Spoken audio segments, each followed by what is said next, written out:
사무엘하 5장 1절부터 오늘 16절까지 오늘 보려고 합니다만은 주보에는 25절까지 나왔는데 오늘 일부 예배 설교하다 보니까 좀 뒷부분 나중에 봐야 될 것 같아서 오늘은 10절 한 절만 먼저 지금 10절만 한 절 보고 먼저 보겠습니다. 전체 다 읽을 거지만 10절 보겠습니다. 같이 읽겠습니다. 시작. 만군의 하나님 여호와께서 함께 계시니 다윗이 점점 강성하여 가니라. 아멘. 주님의 은혜가 함께 하시기를 축복합니다. 오늘 사무엘하 강의 5번째 시간입니다. 오늘 사무엘하 5장을 중심으로 하나님만 의지한 사람 다윗 이야기를 살펴보려고 합니다. 하나님은 다윗을 향해 너는 내 마음에 합한 사람이다 라고 말씀하셨습니다. 다윗이 하나님의 마음에 합한 사람이 되게 하려고 하는 핵심 요인은 다윗이 하나님 마음에 합한 핵심적인 사람이, 그러니까 그런 사람이 된 핵심 요인은 다윗의 믿음이라고 할 수 있습니다. 다윗은 믿음의 사람입니다. 다윗에게는 믿음이 있었습니다. 그는 하나님을 알았고 하나님만 의지했습니다. 오늘 본문은 하나님만 의지했던 다윗의 모습 속에서 우리가 어떤 신앙을 가져야 하는지를 배우면 좋겠습니다. 하나님을 의지한 다윗과 그리고 하나님이 함께 할 때 다윗의 삶이 어떻게 역동적으로 역사가 일어났는지, 그리고 그의 삶에 어떤 승리가 있었는지를 이렇게 배울 수 있기를 원합니다. 3가지를 원래 제가 준비했는데요, 2가지만 하려고 합니다. 설교를 좀 줄이고 짧게 하려고, 시간을 좀 세이브하려고, 그렇게 해보려고 노력합니다. 그래서 2가지만 하려고 합니다. 첫째, 하나님의 세우심을 의지한 다윗. 하나님은 다윗을 왕으로 택하셨어요. 사무엘상 16장 13절에 보니까 사무엘이 기름 뿔병을 가져다가 그의 형제 중에서 그에게 부었더니 그날 이후로 다윗이 여호와의 영에게 크게 감동되니라. 사울이 하나님께 범죄하여 그 하나님으로부터 이제 그 버림을 받은 이후에 하나님께서 하나님의 마음에 합한 사람 다윗을 택하세요. 그때 다윗의 나이가 약 17세, 17살쯤 되었고요. 다윗은 이새의 아들, 8명의 아들 중에 마지막 아들로서 그는 양측이었습니다. 하나님께서 그를 찾아가셔서 그를 택하시고 그를 왕으로 삼으시겠다고 약속하셨고, 그 약속은 금방 성취되지 않았습니다. 약 20년이 지난 이후에야 비로소 그 약속이 13년이 지난 이후에야 비로소 그 약속이 성취되어지는 그러한 일들이 일어나게 됐습니다. 아주 오랜 시간이 지난 후에야 비로소 하나님의 약속이 성취된 것입니다. 하나님께서 약속을 주셨는데 속히 이루어지지 않을 때 얼마나 혼돈스럽고 답답하겠습니까? 하나님께서 하나님의 사람들을 세우실 때 약속과 성취 사이에 시간이 항상 필요했습니다. 금방 세우지 않으셨다는 거예요. 어떤 시간을 두고 그리고 난 이후에 그를 세워가는 과정이 있었다는 것입니다. 바로 이 기간에 믿음이 필요합니다. 믿음으로 하나님을 신뢰하게 하시고 하나님을 경험으로 아는 시간을 갖게 하셨어요. 그래서 믿음의 인내가 참으로 필요했던 그런 시간들을 갖게 되는 것입니다. 주님께서 다윗에게 17살에 그에게 기름을 부으시고 그가 13년이 지난 어느 날 이제 헤브론에서 유다의 왕이 되었습니다. 그 헤브론에서 7년 6개월 동안 유다 족속의 왕으로 이제 살았고, 그리고 이제 그가 이제 37세가 되었을 때 37세에 그가 온 이스라엘을 다스리는 통합 왕이 되게 됩니다. 그래서 하나님께 처음에 그에게 약속을 주신 후로부터 20년이 지난 이후에야 비로소 그 약속이 성취됩니다. 이 약속의 시간을 기다리는 시간, 그 하나님의 약속과 성취의 그 사이에서 오랜 시간을 기다리는 것 얼마나 지루하겠어요. 얼마나 참 쉽지 않은 시간을 보냈겠잖아요. 근데 하나님은 하나님의 때에 그분의 일을 성취하십니다. 때가 되자 하나님께서 그를 세우십니다. 그 때가 되었을 때 모든 이스라엘 지파가 다윗을 인정하게 됩니다. 사무엘하 오늘 5장 1절 2절을 우리가 같이 읽어보겠습니다. 사무엘하 5장. 이스라엘 모든 지파가 헤브론에 이르러 다윗에게 나와 이르되 보소서 우리는 왕의 한 골육이니이다. 전에 곧 사울이 우리의 왕이 되었을 때에도 이스라엘을 거느려 출입하게 하신 분은 왕이시었고 여호와께서도 그에게 말씀하시기를 내가 내 백성 이스라엘의 목자가 되며 네가 이스라엘의 주권자가 되리라 하셨나이다 하니라. 이스라엘 백성들이요 다윗을 향해 나와왔어요. 헤브론으로. 그리고 뭐라 그러냐, 우리가 당신의 친척입니다. 그리고 하나님께서 당신을 세우셨습니다.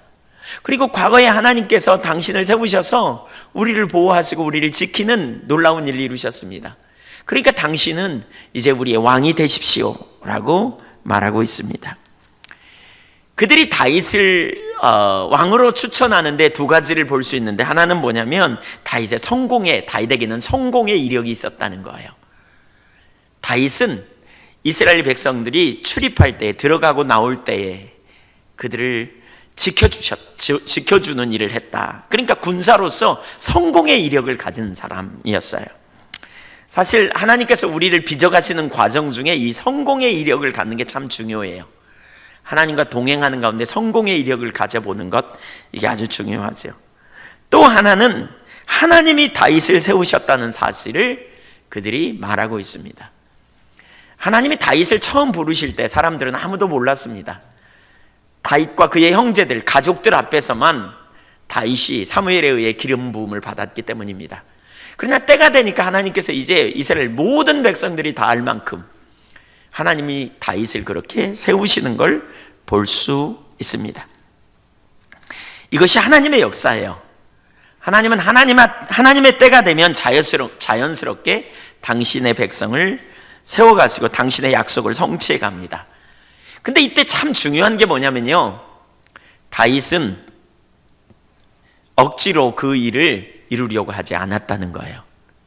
어거지로 스스로 자기가 하나님의 약속을 성취해 보려고 노력하는 자리에 서 있지 않았다는 거예요. 그는 하나님을 신뢰했기 때문이에요. 다윗은 하나님께서 자기를 세울 것을 믿었어요. 그럼에도 불구하고 여전히 그의 환경은 대단히 어려웠어요. 어떤 순간 자기를 죽이려고 쫓아왔던 사울이 죽임을 당했을 때, 그럼에도 불구하고 여전히 환경이 속히 이루어지지 않았어요. 태문이 열리지 않았어요. 헤브론으로 가라고 하셨고 오랜 기간이 필요했어요. 그런 과정에 다윗은 믿음으로 하나님을 봐야만 했던 것이지요. 그는 그 순간에도 인위적으로 하나님의 약속을 자기 스스로 이루려고 하지 않았어요. 왜냐하면 그는 철저히 하나님을 신뢰했던 사람이기 때문에 그렇습니다. 이스보셋이 죽었을 때도 그는 인위적으로 가서 스스로 이스라엘의 왕이 되려고 노력하지 않았습니다. 왜 그랬어요? 다윗은 이 모든 상황에서 자기를 세우시는 분이 하나님이심을 알았고요, 하나님만 신뢰했기 때문에 다윗은 하나님을 믿음으로 의지한 것입니다. 약속하신 하나님께서 당신의 때에 당신의 방법으로 그 일을 성취하실 것을 알았던 것입니다. 어떻게 다윗이 그렇게 할 수 있었는가? 믿음으로 그랬다는 거예요. 믿음. 사실 우리 그리스도인의 삶에 있어서 가장 중요한 핵심 요소가 뭐냐면 믿음의 삶입니다. 우리는 믿음으로 행해야 됩니다. 믿음으로 살 때 우리 삶에 능력이 있어요. 히브리서 11장 5절에 보면 에녹은 하나님과 동행하다가 죽음을 보지 않고 갔다, 믿음으로. 그러면서 뭐라 그러냐, 하나님을 기쁘시게 하는 자라는 칭함을 받았다. 그러면서 믿음이 없이는 기쁘시게 하는 자라 할 수 없다. 하나님을 기쁘시게 할 수 없다. 하나님이 계신 것과 하나님을 찾는 자들에게 상 주시는 이심을 반드시 믿어야 할지니라고 말씀하고 있어요. 그러니까 다윗은 하나님을 믿었는데 어떻게 믿었느냐? 말씀하신 대로 이루시는 하나님, 하나님께서 하나님의 때 하나님의 방법으로 반드시 이루실 걸 신뢰하는 거예요. 믿음은 환경을 보는 게 아니에요. 믿음은 환경 너머에 계신 주님을 보는 거예요. 주님이 말씀하셨다면 주님이 주님의 방법으로 주님의 때에 반드시 이루실 걸 신뢰하는 것이 믿음이에요. 그래서 믿음에는 중요한 근거가 있어요. 믿음의 근거가 뭐냐? 하나님의 성품을 근거로 해요. 하나님의 성품. 하나님 어떤 분이에요? 신실하신 분, 하나님은 능치 못함이 없는 분, 하나님은 전능하신 분. 믿음의 근거로 세 가지를 우리가 생각할 수 있어요. 항상 하나님의 성품을 생각해야 돼요. 하나님이 신실하세요. 말씀하신 바를 이루시지 않는 분이 아니에요. 하나님 자비와 긍휼이 풍성하신 분이에요. 우리를 사랑하세요. 우리를 사랑하시되 아들을 아끼지 않고 내놓을 만큼 사랑하신 분이세요. 그래서 그분은 우리를 가장 좋은 길로 인도하시는 분이세요. 그분은 전지하세요. 그래서 가장 좋은 길이 뭔 줄 아세요. 최선의 길이 뭔지 아세요. 그분은 전능하세요. 그래서 우리를 가장 완전한 길로 이끄시는 능력이 있는 분이에요. 또 하나님을 우리가 믿는다고 할 때 그분의 성품을 근거로 할 뿐만이 아니라 두 번째로는 그분의 약속을 근거로 해요. 하나님 말씀하신 약속들이 있죠. 왜? 그 약속을 근거로 하는 거예요. 그러니까 아브라함은 그 약속을 근거로 본토 친척 아비 집을 떠났죠. 다윗은 그 약속을 근거로 하나님을 신뢰했다는 거예요. 때가 되면 왕이 되게 할 거다라는 이 약속들. 우리에게 주신 약속들이 있죠. 저는 주님께서 예한교회를 세우실 거라고 약속하신 것을 붙들고 지금까지 그 약속을 바라보며 왔어요. 근데 하나님께서 그 약속을 주셨기 때문에 반드시 그분의 뜻대로 이루실 걸 신뢰했어요. 세 번째로는 하나님이 이루신 일에 근거하는 거예요. 우리 같으면 뭐예요? 십자가예요. 나를 위해 사랑하는 독생자를 아끼지 않고 내놓으신 그 십자가를 근거해서 우리는 하나님을 신뢰해요. 십자가는 우리가 허물과 죄로 죽었던 자예요. 십자가는 예수 그리스도 안에 영원한 생명이 있음을 우리에게 가르치잖아요.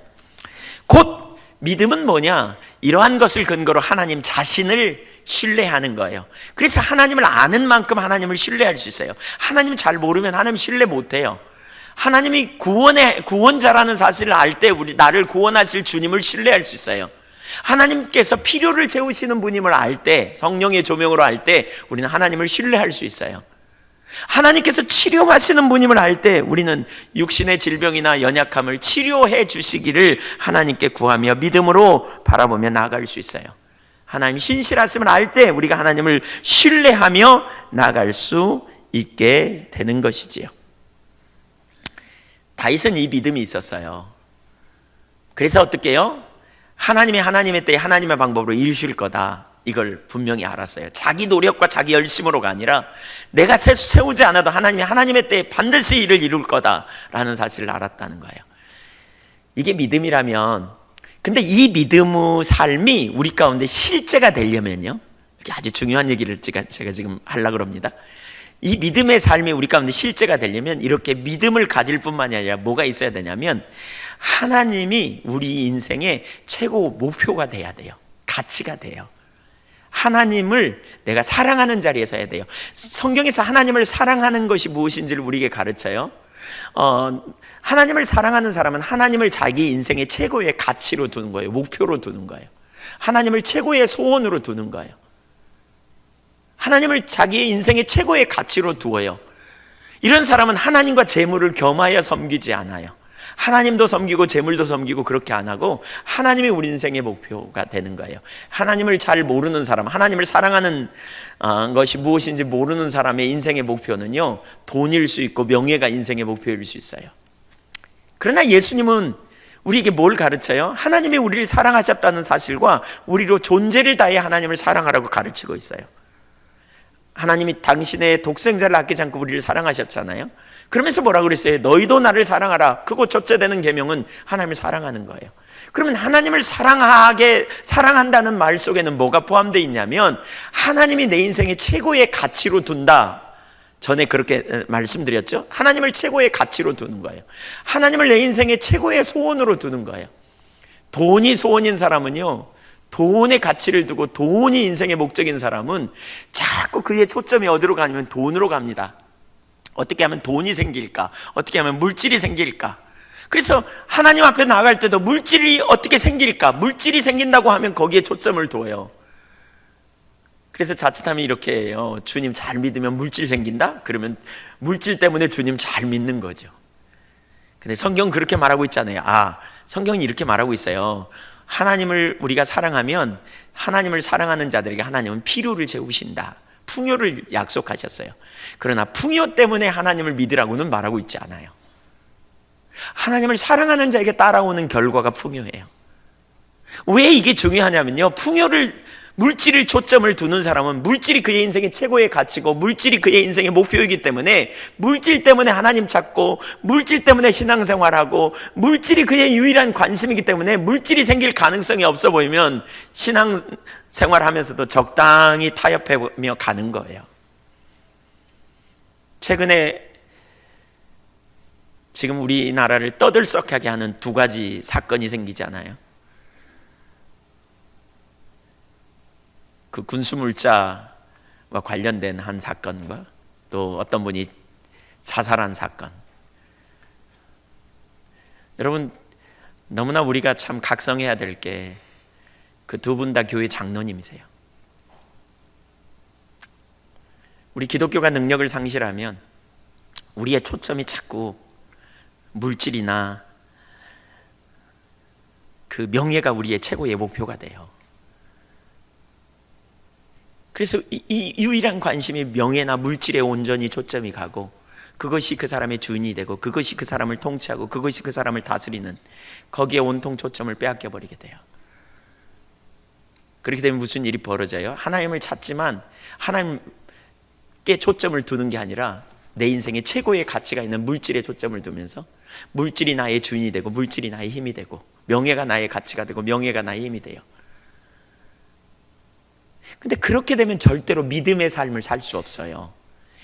만약에 다윗이 말이죠, 그의 초점이 왕권에 있었다고 쳐보세요. 왕위에 그의 초점이 있었다고 쳐보세요. 그의 관심이. 그는 하나님이 그의 인생의 최고의 가치였고 그의 관심사는 하나님이었지 왕권에 있지 않았어요. 만약에 그가 왕권에 관심이 있었다면 사울을 두 번이나 죽일 기회가 있을 때 절대로 사울을 살려보내지 않았을 거라고요. 사울이 죽었다는 소식을 들었을 때 그는 즉각 군대를 일으켜가지고 이스라엘을 점령하고 스스로 그 왕권을 차지하고 말았을 거예요. 하나님의 뜻을 구하기보다는. 그의 관심사는요, 왕권에 있지 않았어요. 심지어 우리가 주님이 우리의 삶의 유일한 목적이 되고 주님을 사랑하는 자리에 있으려면 우리의 관심사가 집중적으로 어디에 있어야 되냐면 하나님께 있어야 돼요. 근데 하나님을 또 돌아가면 우리의 관심사가 물질에 있거나 명예에 있거나 또는 심지어 하나님이 약속하신 그 약속에도 우리의 초점이 돌아가서는 안 된다는 거예요. 만약에 다윗이 하나님이 주신 약속, 왕이 되는 거, 언제 왕으로 내가 세워지나, 언제 하나님의 약속이 성취되나, 밤낮으로 그 생각했다면 틀림없이 스스로 그 일을 이루려고 노력했을 거라니까요. 그럴 기회가 한두 번이 아니고 여러 번 있었어요. 기회가 있었다니까요. 사울을 죽일 기회도 있었고, 이스보셋이 죽었다 그랬을 때 그가 왕권을 가지고 차지하여 군사를 일으켜서 당연히 자기가 스스로 그 길을 이루려고 했을 거예요. 그런데 다윗은 그렇게 하지 않았어요. 그의 관심은 뭐냐? 하나님이었거든요. 그는 하나님께 초점이 있었어요. 그의 인생의 최고의 가치는 하나님이었어요. 그래서 그는 하나님을 사랑했고요, 하나님을 추구했어요.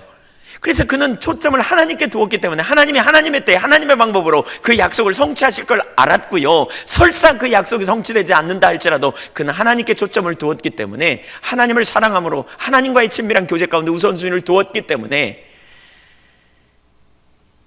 그가 환경이 속히 이루어지지 않는 것 때문에 낙심하고 좌절하고 혼돈스럽거나 뒤집어지지 않았다는 거예요. 여러분, 우리가 하나님을 신뢰한다면 하나님의 성품과 그분의 약속과 그리고 그분이 이루신 십자가의 사건, 그분이 택하신 거, 이런 거에 기초해서 우리가 하나님을 신뢰해야 되는데 그 밑바닥에 뭘 우선순위로 둬야 되냐면 하나님만 사랑하는 자리에 있어야 된다니까요. 하나님이 우리 인생의 최고의 가치가 되고 최고 목표가 되고 하나님이 나의 주인이 되는 삶으로 두면, 그렇죠? 우선순위를 거기로 두면 우리의 초점은 지속적으로 누구에게 있어요? 하나님께 있어요. 하나님을 기쁘시게 하기 원하고 하나님의 인도를 따라가고 하나님의 뜻을 쫓아가려고 하고, 그러다 보면 어떤 순간 하나님께서 약속하신 대로, 하나님께서 우리의 필요를 채우실 뿐만이 아니라 하나님께서 말씀하신 대로 그 일을 성취 하셨을 거라고요. 출애굽하던 이스라엘 백성들의 문제가 이겁니다. 하나님께서 그들을 가나안 땅으로 이끌어 들이시겠다 그랬어요. 그리고는 출애굽기 19장에 뭐라 그럽니까? 너희를 내게로 이끌었다 그럽니다. 신의 산으로 하나님께서 인도하셔서 너희를 내게로 이끌었다. 이스라엘 백성들을 하나님께로 이끌었어요. 이 말은 하나님과의 관계성으로 인도하셨단 말이에요. 이스라엘 백성들이 신의 산에 도착했을 때 하나님의 그 말씀의 의미를 깨달았더라면, 그들이 진정한 자신들의 목표가 가나안이 아니고 하나님임을 알았더라면 그들은 어땠을까요? 광야에서도 그들은 낙심하지 않았을 거예요. 그들의 관심사는 하나님이 우리와 함께 하시느냐 안 하시느냐에 관심이 있지, 가나안에 언제 들어가냐 마느냐에 관심이 덜했을 거라고요. 그래서 그들은 하나님이 자기들과 함께 하시면 광야에 있건 가나안에 있건 그 어디나 하늘나라를 경험하는 삶을 살게 되었을 거라고요. 그렇게 하나님과 동행하고 그렇게 하나님과 친밀한 교제 가운데 있으며 하나님과 함께 있는 것이 그들의 유일한 목표요 목적이었다면, 그들은 어느 날 정신 차려봤더니 가나안에 들어가 있는 자신들을 발견했을 거요. 어느 날 정신 차려봤더니.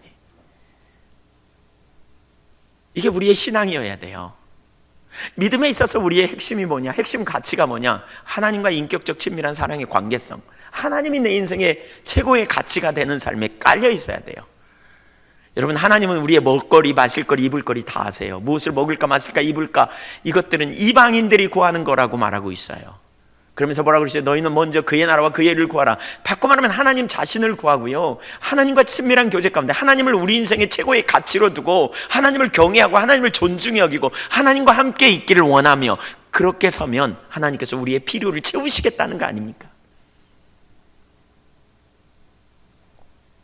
다윗이 만약에 그의 인생의 목표가 하나님이 아니고 왕권이었다면 그는 벌써 낙심하고 좌절했을 거예요. 어쩌면 벌써 무슨 쿠데타를 일으켜서 사울을 쫓아냈든지 아니면 사울을 죽였든지 별짓을 다 해가지고라도 그 자리에 차지하고 앉아 있기가 쉬울 거예요. 13년이나 20년이나 그가 기다리고 있었던 걸 보세요. 그는 철저히 하나님만 신뢰했기 때문에 그래요. 근데요, 이때 중요한 게 그거라니까요. 하나님이 그의 인생의 최고의 가치였다니까요. 최고의 목적이었다니까요. 무엇이 여러분의 인생의 목적입니까? 많은 사람들이 좌절하고 낭망합니다. 주님을 따라가면서. 우리의 초점을 떼어야 됩니다. 어떤 사람들은 물질 때문에 낭망합니다. 어떤 사람은 환경 때문에 낭망합니다. 어떤 사람은 자녀 때문에 낭망합니다. 그러면서 가끔 이렇게 말합니다. 목사님, 내가 이렇게 열심히 해도 내 자녀가 안 변합니다. 난 신앙생활 고말할 겁니다. 어떤 사람은 이렇게 말합니다. 아이고, 이렇게 열심히 해도 내가 안 변하네, 이렇게 말합니다. 주님 따라가느냐 별로 소용이 없는 것 같다. 그분의 초점은 여전히 어디에 있느냐? 자기에게 있어서 그렇습니다. 여러분, 우리 신앙은요, 자기에게 초점을 두는 게 아닙니다. 내 자녀가 내 인생의 목적이 되는 게 아니고, 우리의 물질도 아니고, 우리의 명예도 아니고요, 심지어 자기가 변하는 것에도 우리의 목표와 목적이 되어서는 안 돼요. 우리의 목표와 목적은 하나님을 사랑하는 거예요. 하나님을 알기를 원하고 하나님과 친밀한 사랑의 교제 가운데 있기를 원하는 거예요. 그분을 기쁘시게 하기 원하는. 근데 그렇게 하면요, 그분이 우리를 세우세요. 그래서 출애굽한 이스라엘 백성들이 이걸 알았더라면 그들이 낙심될 때는 언제냐? 환경이 안 열려서 낙심이고, 가나안에 안 들어가지 못할 것 같은 상황 때문에 낙심되는 게 아니고, 그들이 하나님의 임재가 거쳤을 때 자기들이 낙심하고, 하나님의 임재가 없는 것 때문에 좌절하고 힘들어해야 돼요. 그래서 애통하고. 우리도 마찬가지예요. 뭐 때문에 여러분이 힘들고, 뭐 때문에 낙심되고, 뭐 때문에 좌절되는지 살펴보세요. 우리가 정말 우리의 눈을 떼어, 우리 자신을 보는 데서 눈을 떼고 말이죠, 환경에서 눈을 떼고 말이에요, 우리의 자녀를 보는 데서 눈을 떼고, 우리가 영원한 생명이신 하나님께 우리의 초점을 두고 하나님을 알고 하나님과 동행하는 삶이, 하나님과 함께 있는 것이, 하나님을 사랑하는 것이, 하나님 안에 모든 소망이 있음을 알고 우리가 하나님을 신뢰하는 것, 인격적인 그분을 더 알기 원하고 그분과 동행하는 삶을 살기 원하는, 그래서 하나님이 내 인생의 최고의 가치요, 내 유일한 소망이고 열망인 것을 우리가 올바른 그러한 신앙적 가치관을 가지고 있다면, 환경이 안 변하는 것 때문에 우리가 힘들어하지 않고요, 내 초점이 하나님이 인식되지 않는 것 때문에 힘들어할 거고요, 내게 주님이 인식되지 않는 것 때문에 낙심하고 좌절할 거고요. 그것 때문에 애통해할 거예요. 이런 사람은요, 주님과 동행하는 삶이 돼요. 그게 친밀한 교제의 삶이에요. 내가 안변하는 것마저도 초점을 띄세요. 여러분, 주님을 보세요. 주님을 의지하세요. 주님께 여러분의 관점을 두세요. 주님을 알기를 구하세요. 근데 그렇게 가다 보면요, 어떤 순간 하나님께서 여러분을 바꾸어 놓으신 걸 볼 거예요. 어떤 순간 하나님께서 여러분의 삶에 놀라운 전환이 일어난 걸 볼 거예요. 정신 차려 봤더니 내가 변화되어 있고, 정신 차려 어느 날 봤더니 내가 가나안에 들어와 있어. 내가 안식을 경험하고 있어. 내 문제가 해결돼 있어. 어떤 순간 정신 차려 봤더니. 이게 우리의 신앙이라고요. 우리는 육신을 입고 있기 때문에 우리가 초점을 환경에 두거나 육신에 두면요, 반드시 실망하게 돼 있어요. 농기구를 오래 사용하면 떨어지잖아요. 자동차 연식이 오래되면 어떻게 돼요? 고장 나게 돼 있어요. 사람도 마찬가지예요. 누가 그러더라고요. 사람 연식이 오래되면 문제 생긴다고. 사람도 나이 먹으면 어떻게 해요? 팔다리 많이 쓰니까 무릎에 관절이 아프기도 하고 허리도 아프고 사망이 아파요. 그러다 점점 기력도 세요. 기억력도 점점 사라져요. 그러다 보면 뭐예요? 땅에 소망이 없는 것 같아요. 낙심되고 좌절되어져요. 여러분, 우리가 이 땅에 우리의 소망을 두는 게 아니에요. 하나님께 우리의 소망을 둬야 돼요. 우리 주님을 계속해서 봐야 돼요. 그래서 히브리서 전체를 보니까 요즘 새벽기도에 히브리서를 읽고 있는데 얼마나 믿음에 대해서 잘 가르친지 모르겠어요. 히브리서 기자가 그걸 우리에게 가르쳐요. 우리는 끊임없이 믿음의 주요 온전케 하시는 예수를 바라보자는 거예요. 예수를 깊이 묵상하라는 거예요. 그분이 누구냐? 그분은 영광의 광채요, 영광의 본체요, 하나님의 형상으로 이 땅에 오신 하나님의 아들이세요. 독생자세요. 그분이 우주 만물을 말씀으로 창조하셨어요. 그분이 우리의 모든 죄를 담당하셨어요. 그리고 하늘 보좌 우편에 앉아 계신 분이에요. 히브리서 1장 3절은 그렇게 말하고 있어요. 그분은 우리의 대제사장이세요. 그분은 자비롭고 우리에게 신실하신, 우리의 모든 죄를 친히 담당하시고 십자가에 달려 죽으셔서 하나님과 우리의 관계를 회복시킨 대제사장이세요.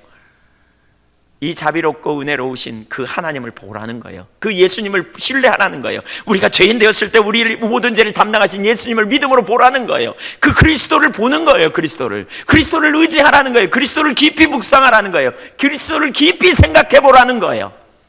여러분, 그리스도를 깊이 생각하세요. 그리스도를 바라보면 우리의 소망이 어디에 있는지를 알게 될 거라는 거예요. 그 소망을 우리가 굳건하게 붙잡자는 거예요. 그리고 우리가 할 일은 뭐냐? 바로 그 그리스도 앞에 나아가 우리를 구원하신 자비와 긍휼이 풍성하신 그리스도, 나를 사랑하사 나를 위하여 자기 자신을 버리신 하나님의 아들이신 예수 그리스도, 갈라디아서 2장 20절에 말하죠. 그 그리스도에게 우리의 초점을 두고 그 그리스도를 믿음으로 바라보고, 이때 아주 중요한 한 가지는 뭐예요? 내가 아니요 그리스도라 그랬어요. 이제 내가 육체 가운데 사는 것은 내가 사는 것이 아니요 그리스도가 산다. 이 말은 뭐예요? 내가 그리스도를 필요할 때, 예수님을 필요할 때 돕는 자로 여기는 게 아니고 그분이 주도권을 가지시고 나는 그분의 주권 앞에 엎드리는 거예요. 그래서 나는 그리스도를 바라보며 예수님 바라보며 예수님 앞에 엎드려 경배자로 서는 거예요. 내 마음속에 예수님을 경배자로, 그러니까 내가 예수님 앞에 엎드리며 예수님께 경배하는 자리로 자꾸 나아가는 거죠. 지금 여러분의 구원자이신 예수님을 믿음으로 바라보세요. 그리고 그 구원자이신 주님을 높이세요. 경배하세요. 그분은 선한 의도를 가지신 분이에요. 그분은 주권자세요. 그분은 우리를 도우실 수 있는 분이에요. 그분은 하나님이시고요, 하나님의 유일한 독생자로서 이 땅에 우리의 죄를 담당하셨어요. 그분이 용서하시기로 하면 우리의 모든 죄는 완전히 깨끗함을 입은 권리를 가지신, 권세를 가지신 분이세요. 하늘과 땅의 모든 권세가 그분에게 있어요. 그분은 하나님께서 죽은 자 가운데서 사흘 만에 살아계신 주님이시고요. 우리는 그 주님을 믿는 거예요. 그분이 나를 사랑하셨어요. 여러분을 사랑하셨어요. 여러분을 위해 죽으셨어요. 그 그리스도 앞으로 지금 나아가세요. 그분의 선한 의지를 바라보세요. 그러면서 히브리서 3장 7절에 뭐라 그러냐? 너희가 그의 음성을 듣거든 그의 음성을 들으라는 거예요. 그 그리스도 앞에 서서 그리스도의 음성을 들으라는 거예요. 지속적으로 눈을 들어 그분을 바라보는 거예요. 환경에서 눈을 떼어, 여러분 자신에게서 눈을 떼어 지속적으로 그리스도를 바라보세요. 그리고 그분의 음성을 듣기를 원하세요. 그분께 주도권을 드리고 내가 말씀하시면 순종하겠다고 고백하고, 믿음으로 나가겠노라고 고백하고, 나를 통치하시옵소서, 나를 다스리시옵소서라고 말하고 그리스도께 주도권을 드리며 나가는 거예요. 이게 우리의 신앙이에요. 여러분 자신이 안 변한다고 막 낙심하는 분들 봐요. 여러분 자신이 변하는 게 여러분의 인생의 목표입니까? 여러분, 다윗이 그의 왕권이 그의 인생의 목표였다면요, 그는 왕 되자마자 군림하기 시작했을 거예요. 왕 되자마자 왕권을 충분히 누리려고 더 이상 하나님을 찾거나 하나님과 동행하거나 그 하나님 안에서 주시는 안식이나 평강을 더 이상 경험하지 못했을 거예요. 그는 그의 인생의 최종 목표가 왕권이 아니었어요. 그는 하나님이었어요. 그래서 그는 왕이 되었을 때도 그는 여전히 그의 초점은 하나님이었고, 하나님이 그의 인생의 최고의 목표요, 최고의 가치요, 하나님을 아는 것이 우리의 삶의 최고의 능력인 것, 우리에게 모범적으로 보여주고 있죠. 여러분의 인생의 목표가 뭐예요? 뭐가 여러분을 안식해 하세요? 뭐가 여러분을 만족해 하세요? 그러니까 안일함으로 돌아가요. 환경이 여러분의 목표였다면, 환경이 뭐 좀 잘 되면 그 다음에 주님 찾는 일 잊어버리는 거죠.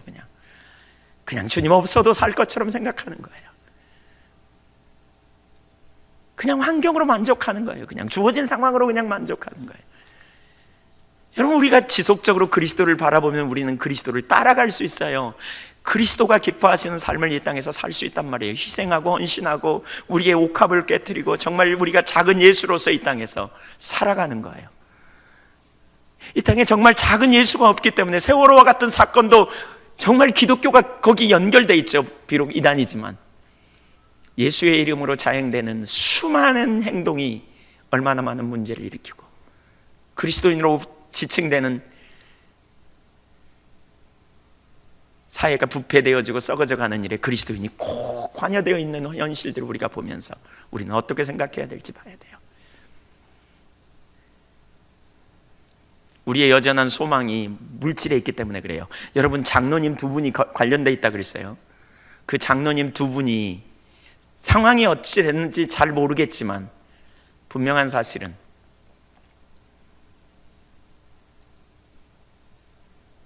만약에 그게 죄였다면, 정말 그 혐의대로 사실이라면, 장로님 두 분이 그 일을 했다면 하나님의 뜻이 뭔지 몰라서 그 일을 했다고 생각하십니까? 아니요, 알았어요. 근데 왜 그렇게 해요? 그리스도를 놓쳐서 그래요. 주님을 놓쳐서 그래요. 그들의 목표가 물질이었고요, 세상이었기 때문에 그래요. 여러분, 우리가 정말 믿음으로 살려면 우리의 가치관의 우선순위가 무엇인지 봐야 돼요. 그래서 예수님께서 내가 너희를 사랑한 것처럼 너희도 나를 사랑하라고 말씀하시죠. 예수님이 우리의 인생의 최고의 가치가 되어질 때 우리 삶의 진정한 능력과 승리가 주어지는 것을 기억할 필요가 있다고요. 주님이 우리의 삶의 능력이 되어야 돼요. 믿음의 삶을 살려면요, 반드시 하나님을 사랑하는 자리에 있어야 돼요. 믿음의 삶은 공식이 아니에요. 믿음의 삶을 아무리 많이 들어도 하나님이 우리의 인생의 최고의 가치가 아니면 하나님께 전부를 거는 삶으로 갈 수가 없어요. 히브리서에는 우리에게 안식이 있다고 말하거든요. 그 안식에 들어가는 것도 바로 이 믿음으로만 가능해요. 하나님을 믿으니, 하나님을 신뢰하니, 하나님께서 이루실 걸 신뢰하기 때문에, 혹시 그 일이 안 되면, 안 돼도 괜찮아, 주님이 함께 있으면 돼. 혹시 여러분 안 변하면요, 여러분 변하는 게 여러분의 인생의 목표인데 여러분 거기서 눈을 떼어 주님을 보세요. 주님을 여러분의 최고 인생의 가치로 둬보세요. 혹시 안 변하면요, 안 변하는 거 놔두고 주님 보세요. 틀림없어요. 그렇게 여러분의 초점이 가면 조만간 변해 있는 여러분의 모습을 반드시 보게 될 거예요. 우리를 바꾸는 건 주님의 역사예요. 내가 내 노력으로 바꿀 수 있을 것 같으세요?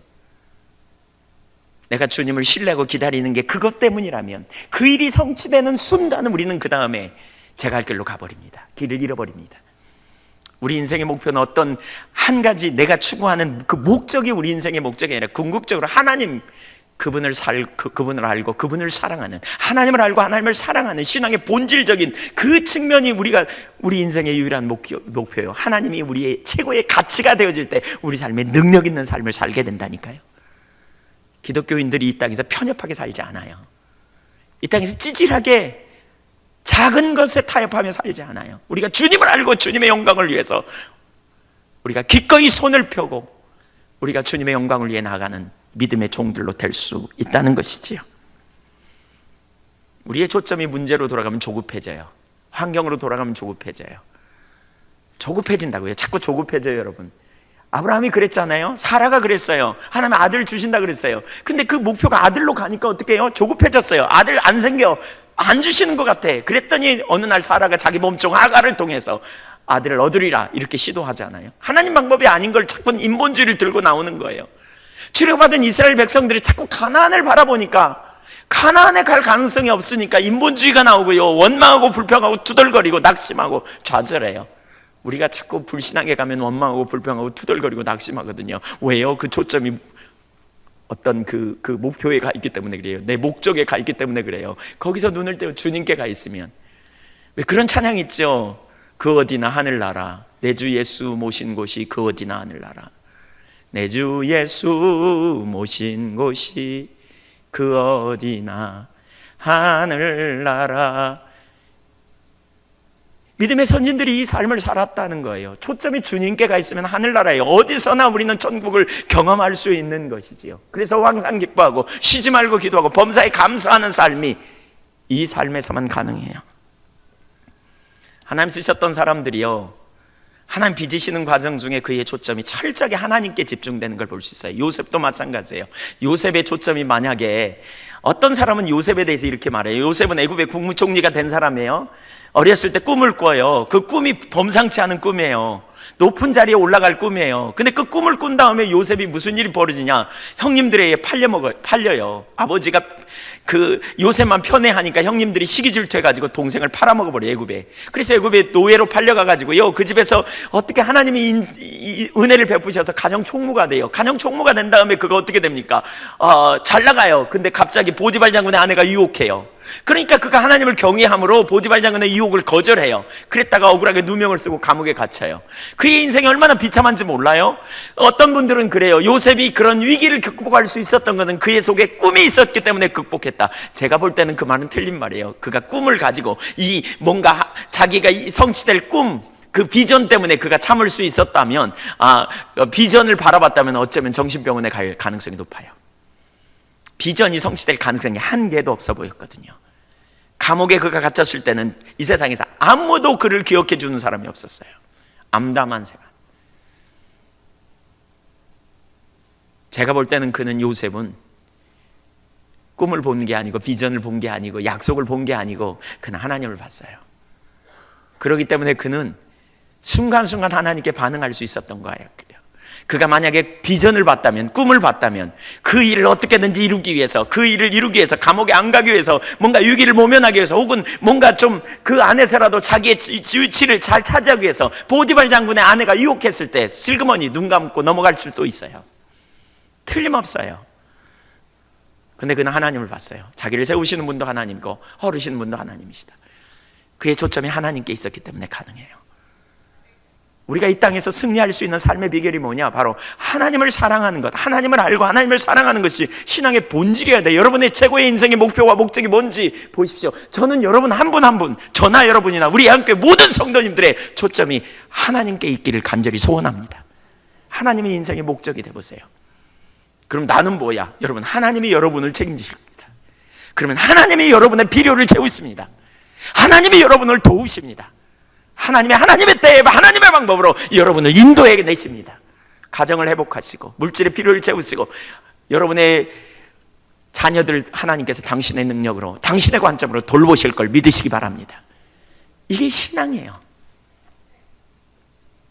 여러분의 사업의 태문도 하나님이 열으실 거고요, 여러분의 모든 삶의 여건을 하나님이 하실 거예요. 그러면 여러분이 어떻게 됩니까? 뭔가 여러분 그 어떤 안일함의 자리에 서지 않아요. 절대로 서지 않아요. 우리가 주님 나라 가는 날까지 계속해서 뭐예요? 하나님을 알기를 추구하고 하나님과 동행하기를 원하고 하나님의 기쁨이 되기를 원하고 내 주 예수 모신 곳 그리스도를 매일 바라보며 그분 앞에 겸손히 주도권을 드리고 그분 앞에 엎드리며 그분의 말씀을 듣기 원하고 말씀하시면 순종하고 조정하고 경배자로 우리가 주님의 보좌 앞에 날마다 서게 될 거요. 이런 전환이 일어나기를 축복합니다. 무엇이 여러분의 인생의 목표인지 목적인지 보십시오. 그게 다윗의 목표였어요. 그게 다윗의 목적이었어요. 그래서 다윗은 시편 27편 4절에 그런 고백을 하죠. 내가 여호와께 구하였던 유일한 소원이 있습니다. 그것은 여호와의 아름다움에 거하고 그 전에 거하는 것입니다. 하나님과 동행하는 것, 하나님을 알기를 원하는, 그게 다윗의 유일한 소원이었습니다. 그의 사역 초기는 말할 것, 그의 나이 어렸을 때는 말할 것도 없이 그가 인생 말년까지 그는 하나님이 그의 인생의 유일한 목적이고 목표였다는 거예요. 이게 신앙입니다. 지금 여러분의 초점이 어디가 있습니까? 여러분의 인생의 목적이 어디 있습니까? 정말 하나님이 살아계시고 정말 하나님이 여러분을 사랑하셨고 여러분이 죄인이었는데 죄인된 여러분을 위하여 하나님의 아들이 죽으셨음을 정말 믿으십니까? 예수님이 여러분의 구원자임을 믿으십니까? 하나님이 여러분을 예수 그리스도를 통해 구원하셨음을 믿으십니까? 그리고 하나님이 여러분을 통치하시고 다스리시며 여러분을 가장 선하고 완전한 길로 이끄실 선하신 아버지심을 믿으십니까? 그 하나님이 우리에게 말합니다. 존재를 다해 너 나 사랑해라. 하나님을 사랑하는 것은 바로 하나님을 내 인생의 최고의 목표로 두는 것입니다. 우리가 정말 하나님과의 이 관계가 온전케 되면요, 정말 부부간에도 진정한 사랑을 할 수 있습니다. 이웃을 진정으로 사랑할 수 있습니다. 이 땅에서 균형을 잃어버리는 삶이 아니고 균형 있는 삶을 살게 됩니다. 이 땅에서 하나님 나라와 영광을 위해 사는 삶을 살게 됩니다. 물질을 우리가 제대로 쓸 수 있습니다. 명예와 권력을 제대로 사용할 수 있습니다. 우리에게 주어진 현실을 우리가 제대로 이용하고 그걸 통해 하나님께 영광 돌리는 삶을 살 수 있습니다. 여러분의 인생의 목표와 목적이 뭔지 다시 살펴보십시오. 다윗처럼 되고 싶습니까? 저는 되고 싶습니다. 그렇다면 여러분의 최고의 초점이 어디에 있는지, 가장 1차원적인 먹거리의 문제, 아니면 권력의 문제, 아니면 정말 내가 사랑하는 내 피부치 내 자녀의 문제, 아니면 정말 내 사업의 문제, 아니면 내 육신의 건강의 문제, 1차원적인 문제입니다. 어떤 분도 이보다 더 큰 관심사가 있습니다. 이보다 좀 더 영적이라고 하는, 내가 변화되는 문제, 내가 어떻게 좀 신앙이 더 성숙해 볼까 하는 문제, 어떻게 내가 다른 사람을 더 사랑할 수 있을까 하는 문제, 어떻게 내가 좀 더 저 영적인 성숙이 되어져서 좀 포용력을 가지고 섬기는 그러한 자리로 가볼까 하는 문제, 어떻게 내가 좀 내 삶의 사역이 좀 열릴까 하는 문제, 더 나아가 하나님께서 여러분 개인에게 어떤 구체적인 약속을 주셨다고 쳐보십시다. 그 약속마저도 다 마찬가지로 그게 나의 초점을 빼앗습니다. 아까 1차원적인 문제나 또 내가 변화되기 원하는 내 어떤 그 영적인 그러한 영역도 내 초점을 빼앗습니다. 하나님이 내게 주신 약속도 내게 초점을 빼앗습니다. 이것도 저것도 그것도 아닙니다. 주님입니다. 우리가 주님이라고 말해야 합니다. 하나님, 저는 하나님이 제 인생의 최고의 목표입니다. 최고의 가치입니다. 제가 주님의 영광을 위해 살라고 부르심을 받았고 주님을 알고 주님을 사랑하는 자리에 서기를 선택합니다. 주님 안에 모든 풍요가 있음을 압니다. 이것이 우리의 신앙입니다. 여러분이 그렇게 선택해야 분별력이 주어집니다. 관점이 주어집니다. 우리 신앙의 최고의 축복은 분별력입니다. 분별력이 있어야 우리가 하나님의 길을 알 수 있어요. 근데 거기서부터 우리가 손을 떼어 주님이 우리의 인생의 목표가 되면 분별력이 주어져서 우리가 뭘 해야 될지, 어디로 가야 될지, 어떻게 해야 될지 알게 되는 것이지요. 우리 모두가 그 자리에 있기를 간절히 소원합니다. 하나님 아닌 다른 것에 우리의 초점이 가면요, 흔들려요. 거기 반응해요. 약속에 초점이 가면 약속 언제 이루어지나 낙심하고 한숨 쉬고 답답해하고 두려워해요. 어떤 분은 이런 표현을 해요. 신앙의 본질 얘기하는데 안 변하더라. 신앙의 본질을 잘 모르는 분이 그런 얘기해요. 신앙의 본질은 주님을 아는 거예요. 그래서 그런 분은, 본질을 진짜 아는 사람은 눈을 떼었어요. 자기 안 변하는 거 살펴볼 시간이 없어. 거기서 눈을 떼었다니까요. 주님 보기 때문에. 주님 보기 때문에. 그래서 거기에 낙심하거나 좌절하지 않아요. 그냥 주님과 동행해 가는 거예요. 매일매일의 삶을 그냥 하루하루 그렇게 살아가는 거예요. 그냥 하나님 영광을 위해서, 하나님 기뻐하시는 삶을, 이 땅에서 내가 주님의 작은 빛과 소금의 역할을 감당함으로 하나님의 영광을 위해 살아가는 거예요. 주어진 삶에 감사하고 또 하나님 믿음으로 반응하며 승리하며 나아가는 거예요. 이게 친밀한 교제의 삶이고, 이게 신앙의 본질에 있는 삶이고요, 이게 믿음의 삶인 것이죠.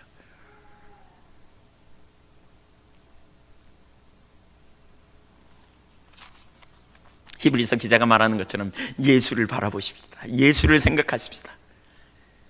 믿음의 도리이며 우리의 사도가 되시며 대제사장이 되신 자비롭고 은혜가 풍성하신 그 예수님께 집중하시자고요. 그분이 저와 여러분을 능히 이기게 하실 줄로 믿습니다. 아멘. 하나님이 세우십니다.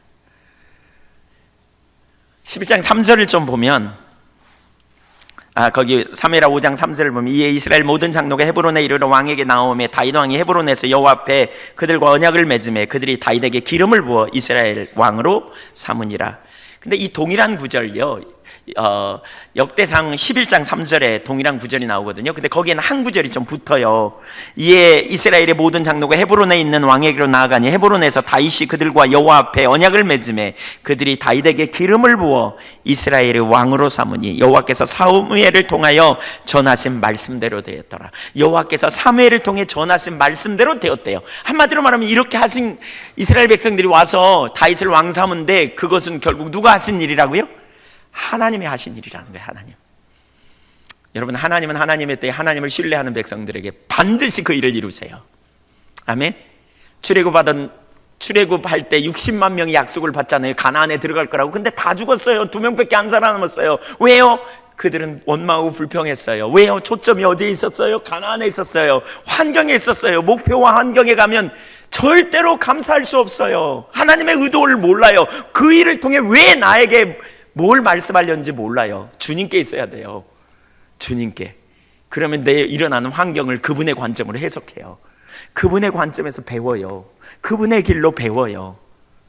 하나님께 초점이 있어야 돼요. 그리스도께 초점이 있어요. 저와 여러분이 예수 믿은 이후에 계속해서 제가 반복적으로 지금 나누지만 그리스도께 우리의 초점이 있어야 돼요. 예수님께, 날 구원하신 예수님, 날 대속하신 예수님, 나를 살리신 그분, 자비와 긍휼이 풍성하신 그분, 그분께 주도권을 드리고 그분을 믿음으로 바라보고 그분께 초점을 두면 일어나는 환경에 놀라지 않아요. 왜냐하면 그분이 나를 죄와 사망에서 건져내셨 것처럼 지금 이 환경에서도 피할 길을 준비하시리라. 이걸 알기 때문에.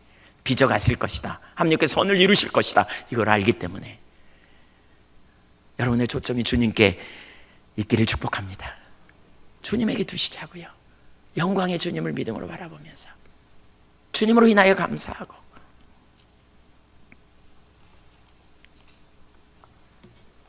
두 번째, 하나님의 함께 하심. 사무엘하 22장 30절에 보니까 다윗은 하나님을 의지했고 하나님이 다윗과 함께 했다, 이런 고백을 해요. 사무엘하는 다윗의 마지막 시 고백입니다. 같이 읽어보겠습니다. 내가 주를 의뢰하고 적진으로 달리며 내 하나님을 의지하고 성벽을 뛰어넘나이다. 하나님을 의지하고 전쟁에서 승리했습니다. 31절, 하나님의 도는 완전하고 여호와의 말씀은 진실하니 그는 자기에게 피하는 모든 자에게 방패시로다. 자기에게 피하는 모든 자에게 방패가 된다는 말은 하나님이 보호해 주셨다, 하나님이 돌봐주셨다, 이런 거예요. 다윗은 하나님을 의지했어요. 그랬더니 다윗의 삶에 진짜 놀라운 승리를 경험해요.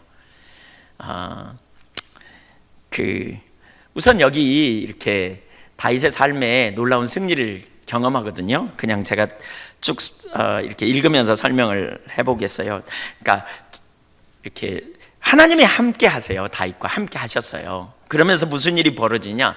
어떤 대적도, 어떤 난공불락의 요새도 상관없이 승리를 얻어요. 하나님이 함께 하심으로 승리를 얻어요. 한번 따라서 보세요. 하나님이 함께 하시면 능치 못함이 없다. 믿으세요? 관건은 하나님이 함께 하시느냐 안 하시느냐의 문제였어요. 6절을 좀 보겠습니다. 다윗과 그의 부하들이 예루살렘으로 가서 그 땅 주민 여부수 사람을 치려하매 그 사람들이 다윗에게 이르되 네가 결코 이리로 들어오지 못하리라. 맹인과 다리 저는 자라도 너를 물리치리라 하니 그들 생각에는 다윗이 이리로 들어오지 못하리라 함이나. 여기 다윗이 이스라엘 전체를 다스리는 나라를 어디다 세우는 게 좋을까 생각했다가 예루살렘을 선택해요. 근데 이 예루살렘 성은 여부수 사람들이 거했던 곳이에요. 그 여부수 사람들이 거했던 요새예요. 예루살렘은 산 높은 데 있어요. 저는 안 가봐가지고 몰랐는데 제가 가보니까요, 그 동쪽과 남쪽에 계곡이 있어요. 그래서 이렇게 올라오기가 어려운 지형이에요, 지형적으로. 그리고 북쪽과 서쪽도 이렇게 만만치 않은 언덕이기 때문에 거기다가 성만 쌓으면 꼼짝 못하는 지역이에요. 그러니까 여부수 사람들이 거했는데 사사기 시대에 점령을 못해요. 여호수아 시대부터 점령을 못했어요. 전혀 손을 못 대. 그러니까 이 여부수 사람들은 대단한 자만심을 갖고 있는 거예요. 그래서 다윗이 쳐들어가 군사를 모집해서 거기 가니까 그들이 뭐라 그러냐면 이렇게 말해요. 너네 항복해라 이러니까 뭐라 그러냐면, 여부수 사람들이 뭐라 그러냐면, 맹인이나 소경들도 맹인이나 절뚝발이라도 너네를 다 막을 수 있다, 여기서는. 이렇게 말해요. 다윗이 매우 화가 났어요. 화가 난 것 같아. 결국 그 성을 뺐거든요. 하나님께서 전략을 주셔서. 7절 8절 보겠습니다. 다윗이 시온 산성을 빼앗았으니 이는 다윗성이더라. 그날에 다윗이 이르기를 누구든지 여부수 사람을 치거든 물 깃는 데로 올라가서 다윗의 마음에 미워하는 다리 저는 사람과 맹인을 치라 하였으므로 속담이 되어 이르기를 맹인과 다리 저는 사람은 집에 들어오지 못하리라 하더라. 여기 다윗이 맹인과 다리 저는 사람을 미워했다, 이런 표현이 있는데 사실 그 말이 아니고요. 그러니까 그 여부수 사람들이 맹인과 다리 저는 사람도 너희는 막을 거다, 그러니까 다윗이 그런 거예요. 저 맹인과 다리 저는 사람들, 여부수 사람을 가르치는 거예요. 올라가서 쳐라, 이렇게 말하는 거예요. 그러니까 이 구절을 보면 다윗은 뭐 이렇게 장애인들을 별로 안 좋아하는 것처럼 얘기하는데 그게 아니에요. 여기 그 말이에요. 그러면서 올라가서 쳐라 그러면서 다윗이 뭐라 그러냐, 어떻게 칠까를 딱 제시하는데 물 깃는 데를 통해서 가라, 이렇게 말하고 있어요. 성이 높아가지고요, 성이 높아가지고 그 스스로 물을 얻을 수가 없으니까 어떻게 했느냐, 남동쪽에 있는 기온샘이 있는데 이 샘에서 물을 끌어들인 거예요.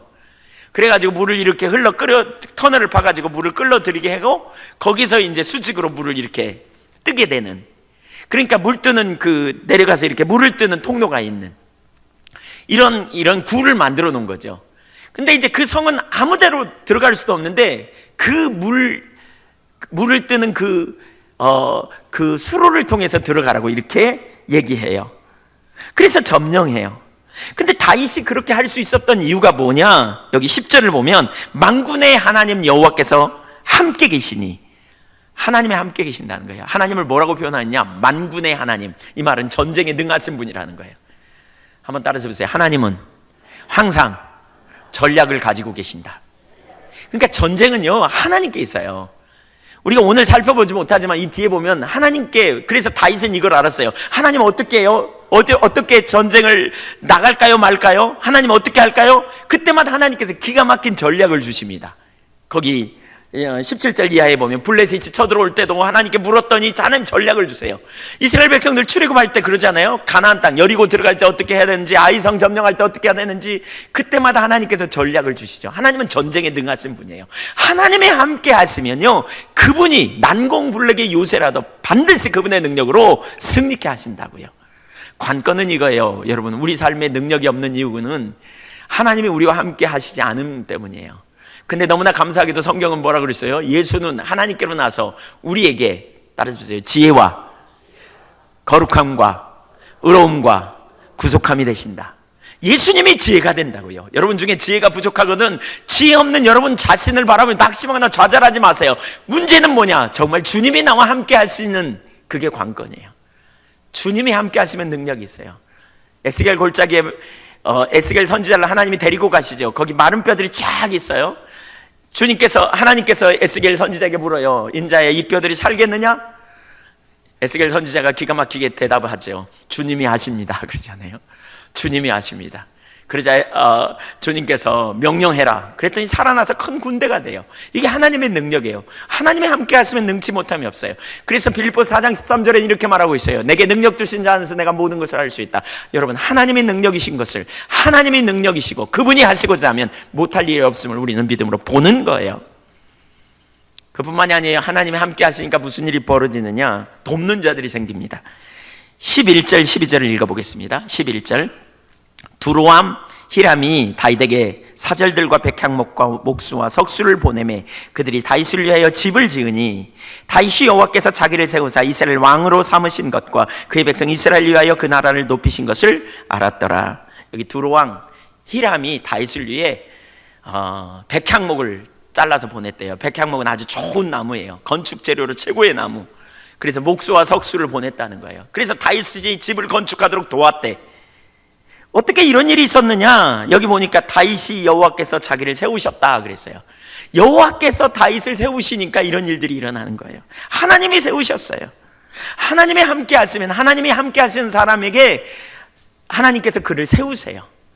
요셉에게 하나님이 함께 했더니 감옥에서도 모든 사람이 그를 주목합니다. 요셉이 팔려갔을 때 보디발 장군의 집에 갔을 때 하나님이 함께 하셨더니 요셉을 모든 사람들이 주목합니다. 왜? 하나님이 함께 하시면 그를 하나님이 세우십니다. 하나님은 생명이십니다. 신명기 30장 20절에 보면 하나님이 생명이라고 말합니다. 하나님이 우리를 사랑하시고 우리와 함께 하셔서 생명이신 주님을 택하면 그분이 우리와 함께 하시면 우리 삶에 놀라운 능력이 있어요. 하나님의 함께 하심이 관건이에요. 여러분, 하나님의 함께 하시면요 우리를 돕는 손길들이 생겨요.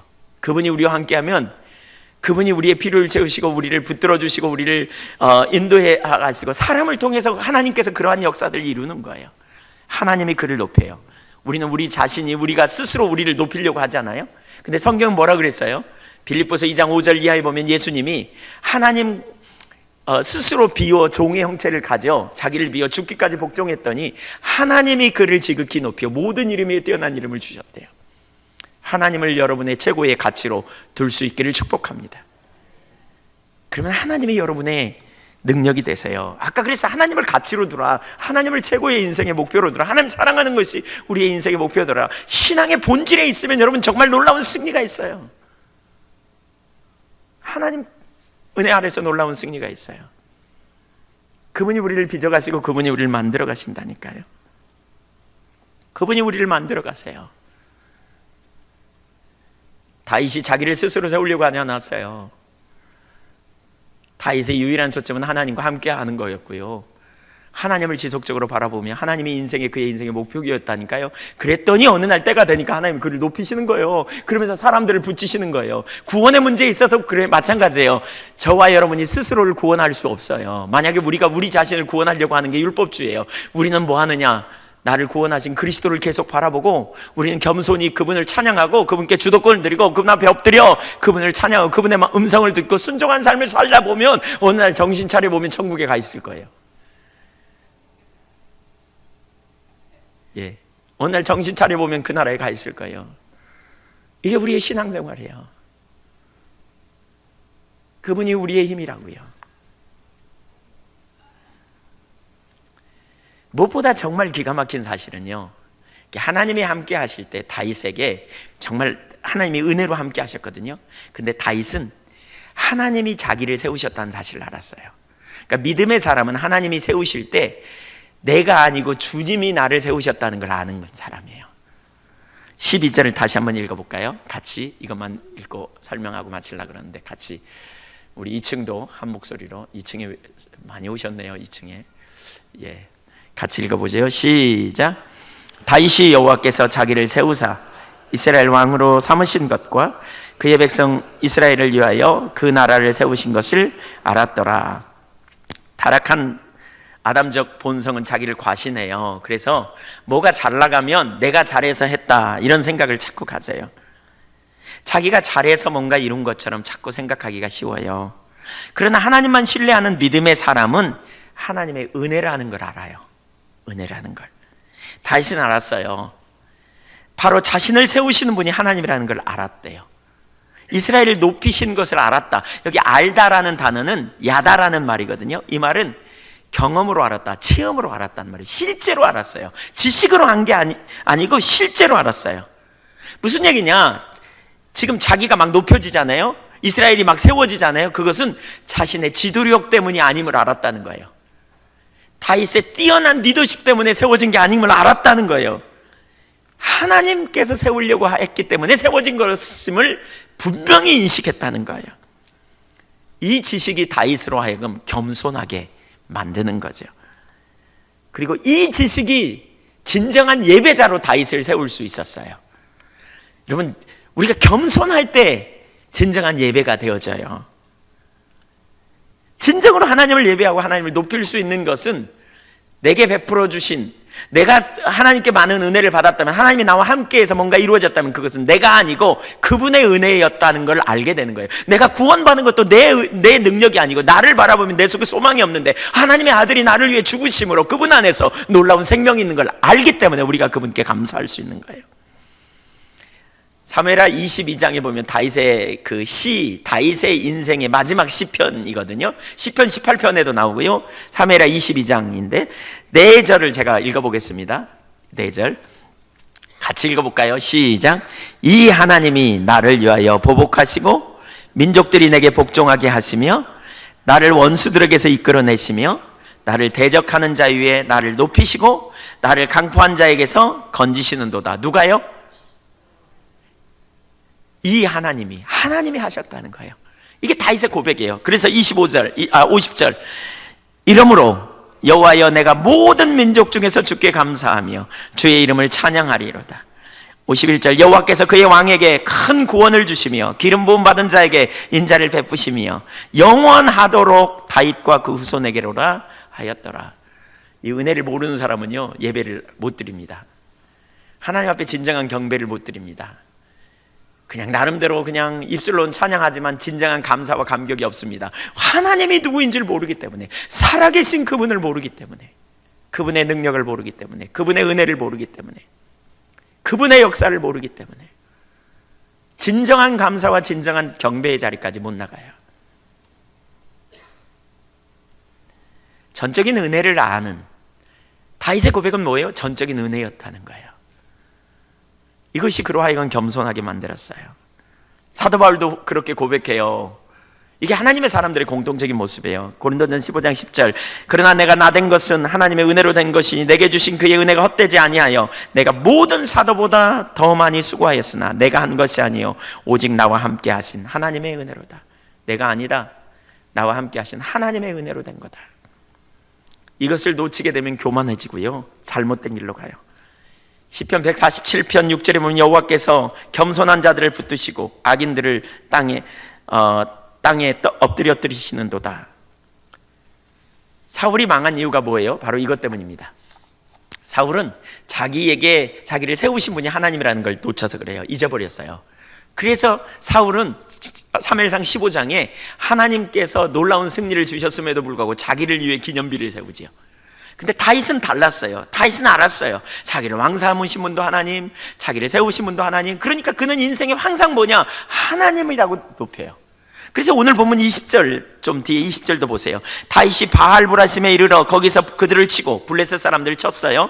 다윗이 말하되 여호와께서 물을 흩음같이 내 앞에서 내 대적을 흩으셨다 하므로 그곳 이름을 바알브라심이라 하더라. 바알브라심이라는 지명으로 불렀대요. 왜? 여호와께서 승리를 주셨다는 거예요. 그러니까 그 지명을 통해서 하나님의 기념비를 세우는 거예요.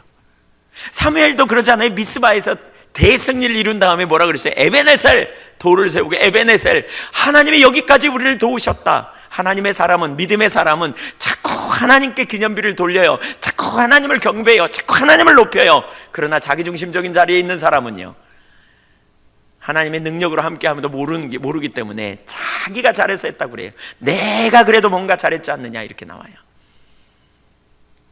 다윗은 끝까지 하나님만 신뢰해요. 끝까지 하나님만 높여요. 우리를 세우신 분이 누구이신가? 우리가 이걸 염두에 둬야 돼요. 사무엘상 30장에서도 다윗이 전쟁터에 나갔다 돌아왔다가 자기 가족들이 다 뺏기거든요. 아말렉 사람들에게 가족들을 다 뺏기고 물건을 다 뺏겨요. 그랬더니 그걸 추격해요. 600명의 사람들이, 군사들이 추격하다가 200명이 부솔 시내에서 지쳐가지고 거기 있으니까 400명이 가서 하나님 은혜로 그걸 뺏어가지고 돌아와요. 근데 돌아올 때 많은 이제 걸 뺏었잖아요, 적군들 걸. 그리고 돌아오니까 이 400명의 사람들이 뭐라 그러냐, 200명의 사람들을 보면서 너희는 안 줘, 너희는 너네 가족이나 데리고 가, 나머지는 우리가 가질 거야, 막 이래요. 그때 다윗이 뭐라 그러냐면 이렇게 말해요. 다윗이 사무엘상 30장 24절에 이 일에 누가 너희를 듣겠느냐, 여호와께서 우리를 보호하시고 우리를 치러 온 그 군대를 우리 손에 넘기셨은즉. 누가요? 여호와가. 그가 우리에게 주신 것을 너희가 이같이 못하리라.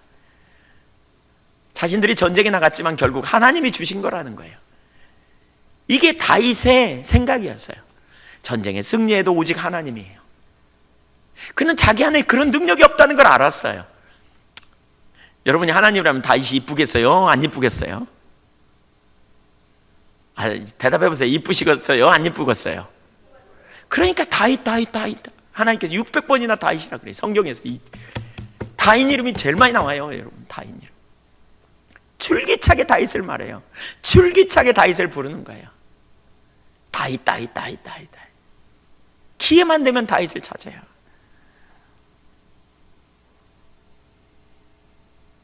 그는 하나님을 알았어요. 그분의 은혜를 알았다고요. 뭐 그 외에도 사실 많은 구절들이 그런 부분이 있는데 시간이 없어요. 그냥 넘어가겠습니다. 이렇게 은혜 베푸신 것을 아는 사람은요, 그러니까 다윗은 자기가 왕으로 세워진 게 하나님의 은혜였던 걸 알았다니까요. 내가 잘나서 내가 뭔가 해서가 아닌 걸 알았어요. 그 은혜가 하나님께서 세우신 것임을 그가 알았거든요. 이렇게 은혜가 하나님으로부터 온 것임을 아는 사람은요, 은혜의 목적도 생각해요. 왜 내게 그럼 하나님이 은혜를 베푸셨지? 왜 하나님이 나를 이 왕으로 세우셨지? 다시 이걸 생각한 거예요. 그래서 그가 왕이 됐지만 하나님 베푸신 이 은혜를 헛되이 소비하지 않아요. 그 은혜를 하나님이 베푸신 은혜의 목적을 따라 사용해요. 거기 본문에 보면 12절에 보면 이렇게 말하고 있어요. 그의 백성 이스라엘을 위하여. 하나님이 자기를 왜 왕세웠느냐? 그의 백성 이스라엘을 위하여 왕세웠다는 거예요. 사울은 이걸 몰랐어요. 사무엘상 9장에 보면 하나님께서 사울을 세울 때 뭐라 그러냐? 내 백성 이스라엘을 위하여, 이스라엘을 통할하게 하려고, 그리고 이스라엘 백성들을 블레셋에서 건져내게 하려고 너를 왕 삼았다, 이렇게 말했어요. 근데 사울은 이걸 놓쳐버렸어. 그러니까 왕이 되자마자 자기 왕권을 스스로 유지하려고 왕의 그 권력을 스스로 누리고 자기가 주장하는 자세로 돌아가 버린 거예요. 근데 다윗은 이걸 안 놓쳐요. 그러니까 끝까지 뭐냐? 이스라엘을 위하여 하나님 날 부르셨어, 이걸 말하는 거예요. 이걸 고백해요. 하나님 이스라엘 때문에 나 살린 거야, 나 세운 거야. 그 뒤에 다윗은 어떻게 하느냐? 진짜로 군림하는 자세가 아니라 섬기는 자세로 갑니다. 그가 자기가 왕이라고요, 절대 권력을 가졌기 때문에 왕은 왕 마음대로 할 수 있어요. 근데 절대로 그렇게 하지 않습니다. 그러니까 우리아의 아내 밧세바를 범한 일 외에는 나머지 모든 일은 그는 정직하게 행했습니다. 그래서 시편 78편 70절에 보면 다윗의 그 다스림을 이렇게 말하고 있습니다. 또 그의 종 다윗을 택하시되 양의 우리에서 취하시며 전양을 지키는 중에서 그들을 이끌어내사 그의 백성인 야곱 그의 소유인 이스라엘을 기르게 하셨더니 이에 그가 그들을 자기 마음의 완전함으로 기르고, 어떻게 해요? 완전함으로 길렀다는 거예요. 그의 손에 능숙함으로 그들을 지도하였도다. 성실함으로, 완전함으로라는 말은 마음에 흠이 없이 자기 유익과 자기 명예가 아니라 철저히 사람들을 하나님께 세우는, 흠이 없는, 그리고 아주 분별력을 가지고 지혜롭게 저들을 다스렸다는 거예요. 섬겼다는 거예요. 왜 하나님이 내게 은혜를 베푸시는가 알았기 때문에, 왜 하나님께서 내게 은혜를 부으셨는가를 알았기 때문에 그래요. 우리 하나님의 사람들은 이걸 잘 기억해야 돼요. 하나님 여러분에게 은혜를 베푸셨다면 왜 은혜를 베푸셨는지 기억해야 돼요. 남들보다 뛰어난 지혜를 주셨다면 왜 지혜를 주셨는지 기억해야 돼요. 남들보다 더 많은 물질을 주셨다면 왜 그 물질을 가지고 어떻게 살라고 하시는지 기억해야 돼요. 여러분에게 지혜를 주셨다면 지혜를 가지고 이 땅에서 하나님 나라의 백성으로서 책임 있는 삶을 사십시오. 달란트를 주셨다면 책임 있는 삶을 살기를 선택하십시오. 권력을 주셨다면 그 권력을 가지고, 힘을 가지고, 명예를 가지고 책임 있는 삶을 살기를 힘쓰셔야 돼요. 왜 하나님께서 나에게 그런 은혜를 베푸셨는가? 왜 나에게 이런 은혜를 베푸셨는가? 여러분의 재능을 주셨다면, 남들이 갖지 못한 재능을 여러분에게 부으셨다면 왜 그런 재능을 주셨는가를 가지고 하나님 나라와 영광을 위해서 책임 있는 삶을 사십시오. 여러분 혼자 잘 먹고 잘 살라고요? 여러분의 인생에 누리라고요? 그거 아닌 거 아시죠? 그게 아니에요. 그분의 나라와 영광을 위해서 하나님께서 우리에게 책임 있는 삶을 살도록 하시는 거예요. 그래서 우리는 나누고, 우리는 재능을 기부하고, 우리는 자기의 명예를, 자기의 권력을 가지고 하나님 나라와 영광을 위해 겸손히 다윗처럼 왜 내게 은혜를 베푸셨는지 책임 있는 삶을 사는 그 자리로 나가야 된다는 것이지요. 하나님 사람들이 이렇게 한다면 이 땅은 정말 놀라운 역사를 이루게 될 거예요. 주신 것을 가지고 섬기는 자리에 간다면 하나님 나라가 그들을 통해서 얼마나 넓혀지겠는가를 살펴보십시오. 생각해 보십시오. 개인적으로 여러분 큰 은혜를 받은 분 손 들어보세요. 나에게 하나님의 은혜를 많이 부으셨다 이러면 손 들어보세요. 예, 예, 축복합니다. 은혜 받았다면 왜 베푸셨는지를 생각해 보시라고요. 안락하고 거기서 끝장난 삶이 아니었어요. 다윗은 그것이 그의 인생의 목표가 아니었어요. 그래서 그는 끝까지 하나님께 초점을 두고 하나님이 기뻐하시는 삶을 살았기 때문에 사도행전 13장에 보면 다윗에 대해서 이렇게 말해요. 그는 하나님의 뜻을 쫓아 섬기다가 잠들었다 그랬어요. 하나님의 뜻을 다 쫓아 섬기다가 마침내 그 하나님이 부르신 날 그는 갔어요. 끝까지 하나님의 뜻을 쫓아 섬기다가 가게 된 거예요. 안락한 삶이 그의 인생의 목표가 아니었어요. 가장 완전한 삶이 무엇인지 여러분 보실 수 있기를 바랍니다. 그는 믿음의 사람이었습니다. 정리합니다. 오늘 우리는 믿음의 사람 다윗을 보았습니다. 그는 하나님만 믿었던 사람입니다. 그는 스스로를 세우려고 하지 않았습니다. 왜냐하면 하나님께서 말씀하시고 하나님께서 약속하셨다면 반드시 하나님의 때에 하나님의 방법으로 이루실 걸 알았기 때문에 그렇습니다. 다윗은 그의 인생의 최고의 목표가 왕권이 아니었습니다. 왕위가 아니었습니다. 사울은 왕위가 목적이었고 왕권이 목적이었기 때문에 그는 하나님을 놓치게 되었지만 다윗은 하나님이 그의 인생의 최고의 목표요 최고의 가치였습니다. 하나님은 우리를 그 자리로 부르십니다. 그분의 영광을 위해 살면 그분이 우리에게 약속하신 모든 것을 이룰 뿐만이 아니라 그분이 우리에게 주시고자 하는 모든 것이 성취되어지는 역사를 우리는 보게 될 것입니다. 우리가 초점을 그분께 두면 우리는 절대로 낙심하지 않을 거요, 절대로 절망하지 않을 거요, 절대로 포기하지 않을 거요. 계속해서 주님의 음성을 듣고 주님과 동행하기를 원하고 겸손히 그분에게 주도권을 드리고 우리가 그분께 순복하고 그분을 경배하기 시작하면 우리 안에 날로 새로워지고 우리 가운데 소망이 넘치고 기쁨이 넘치는 능력 있는 삶을 살게 될 것이고 그 주님이 우리와 동행하심으로 우리 삶의 놀라운 역사를 이루며 승리케 하시며 때를 따라 돕는 은혜를 부으심을 경험하며 또 그런 은혜가 우리 가운데 올 때 하나님이 주신 은혜를 내가 어떻게 잘 사용할까, 하나님이 나에게 이런 일을 하셨다고 훗날 우리가 간증하게 될 것이고 그 은혜를 부으신 목적이 우리의 삶을 통해 남김없이 이루어지는 놀라운 축복이 있게 될 줄로 믿습니다. 다윗처럼 되십시다. 사모하십시다. 기도하겠습니다.